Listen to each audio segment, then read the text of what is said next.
राधानगरी ते बहिरबांबर रस्त्याची कमालीची दुरावस्था झाली आहे. रस्ता अरुंद व खराब झाल्याने एस.टी. बस इतर मोठी वाहने येऊ शकत नसल्याने ग्रामस्थांना दळणवळणाच्या मोठ्या गैरसोयीला सामोरे जावे लागत आहे. येथील रस्ता 24 वर्षापूर्वी प्रधानमंत्री सडक योजनेतून तयार करण्यात आला होता. हा रस्ता अरुंद असल्याने या गावाला मोठी वाहने जाऊ शकत नाहीत.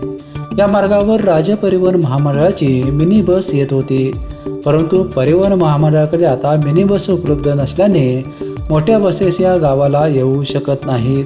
परिणामी ग्रामस्थ आणि विद्यार्थ्यांना पायी प्रवास अथवा लहान वाहनाने प्रवास करावा लागत आहे. स्वातंत्र्याच्या 8 दशकानंतरही बहिरबांबरकरांना गैरसोयीला सामोरे जावे लागत आहे. असले त्याला जास्त त्रास होतो. गाडीवर रस्ता चांगला नाही, मग रस्ता पाहिजेच की आम्हाला. राधानगरी ते बहिरबांबर हे 4 किलोमीटर अंतरचा रस्ता आहे. 2002 मध्ये पंतप्रधान सडक योजनेमधून रस्ता झालेला.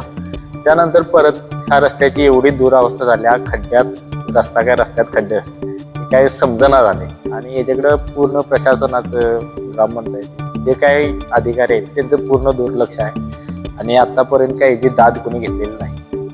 आणि हा रस्ता म्हणजे तात्काळ झाला तर सगळ्या आरोग्य सुविधांना, शाळेच्या मुलांना आणि सगळ्यांना सुखसोयीसाठी चांगला आहे. आणि इथून अजून पाठीमागच्या साईडला पण 2 गावं आहेत, रामनवाडी, पाटपणा, धनगरवाडा. त्यांच्यासाठी पण पर्यायी रस्ता हाच आहे, म्हणजे शॉर्टकट असतात. या मार्गावरील 1 किलोमीटरचा रस्ता गेल्या वर्षी डांबरीकरण झाला आहे.